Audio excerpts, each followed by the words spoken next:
বিমান বিধ্বস্তে নিভে গেল গাজীপুরের ছোট্ট সাইমার ডাক্তার হবার স্বপ্ন।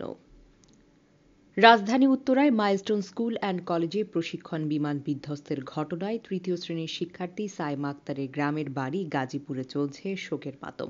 অধিক শোকে পাথরের মতো স্থির হয়ে ক্ষীণস্বরে কাতরাচ্ছে মা রিনা বেগম।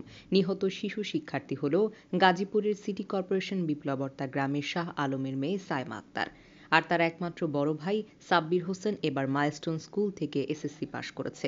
নিহত সাইমার কবর খোঁড়া হয়েছে বাড়ির আঙ্গিনাতে। সকাল 11টায় জানাজার নামাজ শেষে মরদেহ রাখা হয়েছে বাড়ির উঠোনে।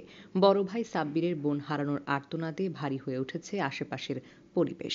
বাবা দূর কবরস্থানের সামনে দাঁড়িয়ে রয়েছে। শোকে কাতর মায়ের পাশে গ্রামের মহিলারা বসে রয়েছে। সবার চোখের পানিতে পরিবেশটা ভারী হয়ে উঠেছে। নিহতের বাবা শাহ আলম জানান, আমার বন্ধু ফোন করে জানায় স্কুলে বিমান বিধ্বস্ত হয়েছে। এরপর আমরা সারা রাত খোঁজাখুঁজি করেও পাইনি। রাত 8টার পর জানতে পারি সিএমএসে মরদেহ রয়েছে।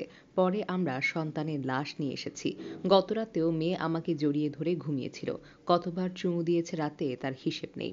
এরপর আর মায়ের সঙ্গে কথা হয়নি। আমার মা আমাকে জড়িয়ে ধরে ঘুমাবে না। এই কষ্ট আমি কিভাবে সইব? সাইমার মা রিনা বেগম বলেন, ছোট্ট সাইমার স্বপ্ন ছিল বড় হয়ে ডাক্তার হব, মানুষের সেবা করব। কিন্তু এক বিভীষিকাময় দুর্ঘটনায় থেমে গেল সেই স্বপ্নপথ। প্রত্যেকদিন আমার মেয়েকে নিয়ে স্কুলে যেতাম। গতকাল আমার এক ভাই স্কুলে নিয়ে যায়। পরে ফেসবুকে জানতে স্কুলে বিমান দুর্ঘটনা হয়েছে। আমার মা স্কুলে যাওয়ার আগে বলে গেল, মা স্কুলে গেলাম, টাটা। এরপর আর মার সঙ্গে কথা হয়নি। ফজলুল হক মোড়ল, গাজীপুর।